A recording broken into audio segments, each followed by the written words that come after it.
20s, I worked as a meter reader in Iowa. I'm the person who records how much electricity, gas, or water you've used each month. The owner who signed up would give us consent and provide us with spare keys to enter if their meters were inside the house. Entering a home when nobody's there is something I never got used to. I hate basements. I've seen walls with roaches scurrying across, cobwebs so thick and dusty, rats and snakes and more strange things. But there was one basement that truly terrified me. It was an old apartment house. I entered the back door and found myself at the top of a staircase. I ran my hand along the wall until it grazed the light switch. I flipped the switch, but no lights turned on. I wasn't carrying a flashlight either, as the typical route involved 5 or 6 hours of walking. I did carry an old lantern with me, so I made my way down into the darkness. Once at the bottom, I discovered 2 doors. I chose the door on the right and found the meters in the far corner. As I entered the reads, I began hearing noises coming from the other room. Something was moving, and there was whimpering that grew louder the longer I listened. I realized it was a dog and it sounded weak and distressed. I tried to open the door, but it was locked. At this point, the dog was scratching the other side of the door, and I felt helpless. And then, the sound stopped. I reported it when I got back into the office, but I couldn't shake the thought of it. So there I was, not long after, back within that basement. I kept my ears open for any sounds coming from the other room. This time I heard nothing, but I couldn't shake the memory of that dog. My curiosity got the best of me, and that is when I made a huge mistake. I tried to open the door. Blood-curdling screams unlike anything I've ever heard. I stumbled backwards, nearly losing my balance. Hello? Who's in there? There was no response, just screams. Are you okay? Do you need help? There was no doubt that I yelled loud enough for him to hear me, but he didn't want my help. He wanted me gone. I fumbled my way through the darkened room toward the exit. When I reached the top of the stairs, I just stood there, listening. Who would be alone inside that room? I finally left and I reported what I'd heard, but nothing came out of it. There was no sign of him the next month or even the next several months. I nearly given up on solving the mystery when a stroke of luck pulled me back in. One night I went to a concert with my friend Laura. After the show, I gave her a ride home. She just moved in, so she had to give me directions. I didn't pay much attention to where she was leading me until she pointed to a house a ways up the street. I couldn't believe it. She had moved into the house with the mysterious room in the basement. This may sound weird, but have you noticed anything odd about the basement at this? Yeah, a crazy guy lives down there. Finally, I had confirmation. She told me that even though she lived in the attic, she often heard him yelling late at night. She had actually met him. She saw him standing in the lawn. He stood perfectly still, with no expression on his face. Feeling a little creeped out, she just went in her car and left. And then, I finally met him myself. I entered the back door like I had before, but this time something was different. The light was on in the basement. I peered down the staircase, and at the bottom, a ragged-looking dog was staring back at me. Then, I noticed something else. Behind the dog, I could see a pair of bare feet. I should have left right then. At this point, my desire to finally get some answers outweighed my fear. I shakenly called out, meter reader. As I made my way down, more of him was revealed. He looked to be middle-aged. His head was shaved and his eyes were wild. I explained who I was and what I was doing there, and to my surprise, not only did he talk to me, but he actually sounded somewhat normal. I even started to doubt whether or not he was the same man I'd heard screaming. As I read the meters, he was constantly wringing his hands together and spastically cocking his head from side to side. The longer he talked, the more agitated he became. As I turned to head up the staircase, he could no longer hold it in. screams, the very same unforgettable screams I'd heard coming from the locked room. I ran up the stairs as fast as my legs would carry me, flung the door open, and rushed back into the daylight. I told my friends about the experience, and when I finished telling my story, she told me about something she'd seen a week earlier. One day, she noticed lights flashing outside her window. She looked outside just in time to see police officers placing the man from the basement in the back seat of a squad car. She later found out from another tenant that he had attacked someone with a weapon, and that was the last they ever saw of him. I don't know what became of that man in the basement. I like to think that he got the help he needed. But maybe that's just because I'd rather not think about the alternative. When I was 21, I transferred to a college in San Francisco. I checked out a room for rent on Craigslist. It was in a really nice 2-bedroom apartment. It was cheap rent and close to campus, so it was the ideal spot. The girl who lived there was 29 and her name was Beth. She was tall and wide, and she had jet black hair and wore pale makeup. She seemed nice, although a little quiet, but she seemed to like me and agreed to let me move in. So far, so good. My first night there, we went out for pizza, and that's when I could tell that something was a little bit off with her. Throughout dinner, she kept telling me how much I looked like Shia LaBeouf. I didn't know what to say, so I just shrugged it off with a thanks. I mean, I looked nothing like Shia LaBeouf, so it just didn't make any sense to me. When we got back home, she asked if I had seen her room yet. I said no, and she took me to see it. Her walls were covered in posters of Shia LaBeouf. She had even printed out photos of him all over her mirror. She owned all of his movies. I didn't know what to make of it. It was creepy. The whole night she had been saying I look like him, and now it's obvious to me that she's obsessed with the guy. A few weeks passed, and I never really saw her that much. We didn't spend any time together, really. She would come home from work and practically run to her room. She would spend the whole night in there. She had this really creepy high-pitched giggle, and I would hear her giggling through the walls at night. I wondered what the hell she could possibly be doing. Occasionally, she would come out and talk for like 2 minutes, and then she would always be slurring her words, so I suspected she was drinking a lot. Sometimes she wouldn't say anything, and she would just stand in the hallway and watch me in the living room. I would turn and see her and be surprised and say something like, "Hello, Beth." And then there would be this long, awkward pause, and she would just give out her creepy, high-pitched giggle. It was uncomfortable being around her.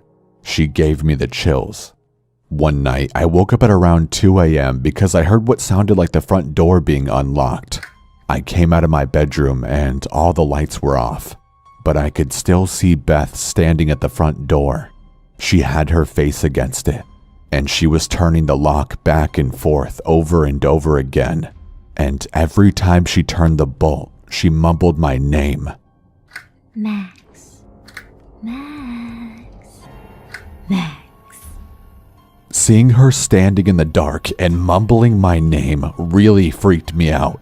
And it doesn't help that she kinda looks like a bigger version of the girl from The Ring. I just quietly went back to my room and tried to sleep. One night, I was watching Gladiator and she stumbled out of her room and turned on the living room light, forcing me to pause the movie, which was annoying.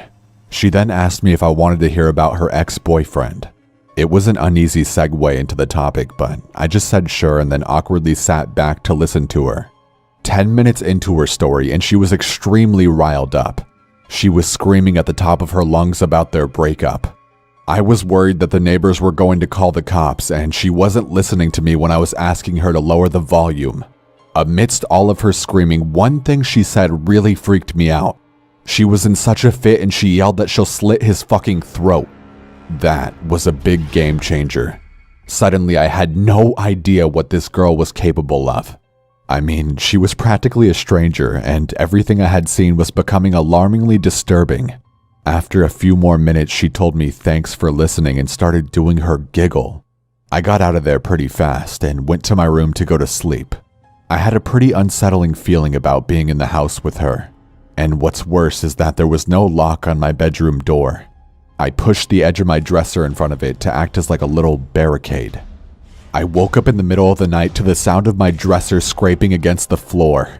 Beth was pushing the door open. I turned on my light, shouting at her to stop. I could see her through the opening of the door. She was so drunk and had this insane look in her eyes. I pushed the door closed and yelled at her to go to bed.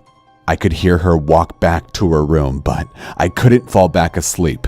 The next morning when I went out into the hallway, my heart dropped. I saw that one of her steak knives was on the floor by my door. I got goosebumps all over my arms. All I could think about was her saying she would slit that guy's throat. I confronted her about it, and she said she didn't remember trying to push my door open.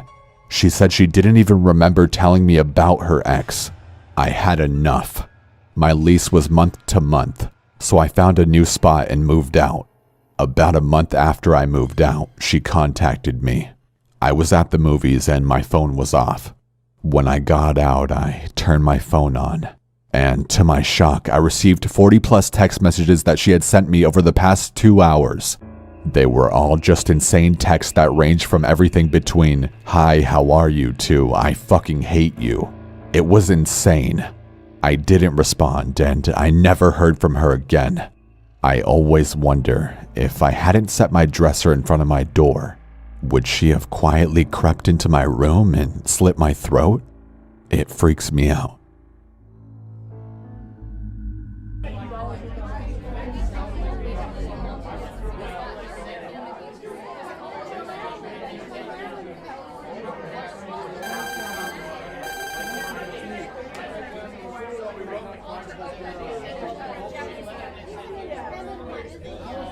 No one likes going to the movies alone, but my so-called friends bailed on me at the very last minute, and I was left stranded at the cinema.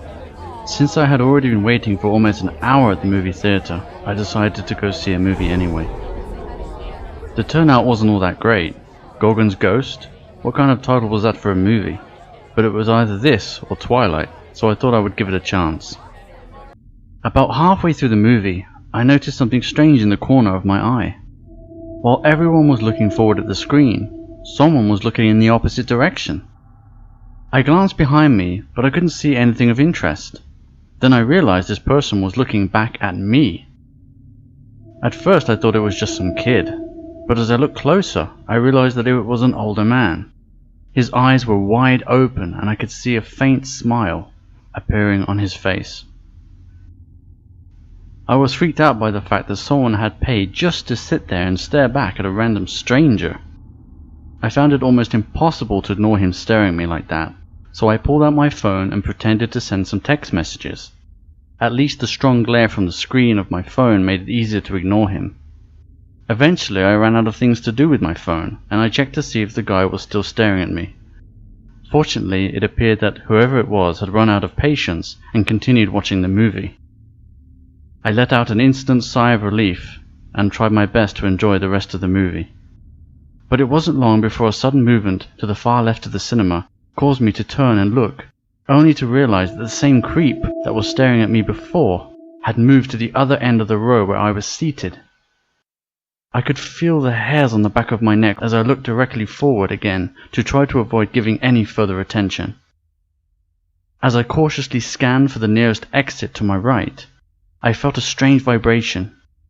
I looked to my left and saw that he had moved a few seats closer. I looked away, trying to recall how many seats were between him and me, but as I felt another strong vibration, I could only assume the worst. Without thinking twice, I stood up and ran for the exit. As I reached the main hallway of the cinema complex, I tried to call one of my friends for help, but I realized my phone was gone. I must have dropped it as I was running for the exit. It felt like such a big risk going back in there, but then I heard a commotion coming from inside. It sounded like the movie had finished and everyone was heading for the exits.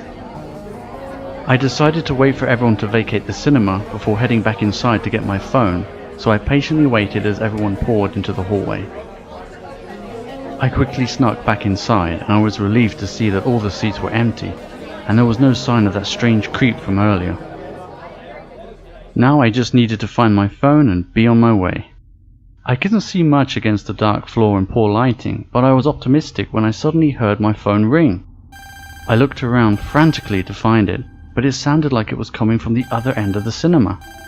I followed the sound, until it led me to one of the trash bins next to the front row seat. I couldn't imagine why anyone would throw a perfectly good phone in the trash instead of handing it in or even stealing it. The cinema staff were probably already on their way to clean up, so I had to be fast and find my phone before they showed up.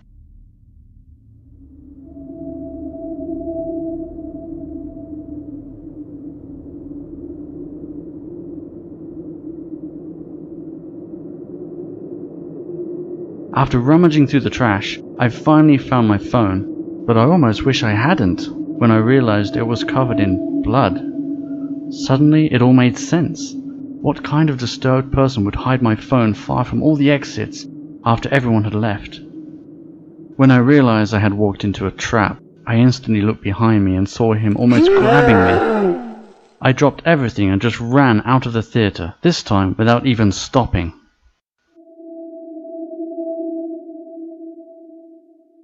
I never did quite get over the events that took place that day at the movies, but I knew I needed to move on and come to terms with the fact that a public place isn't always a safe place, especially at night.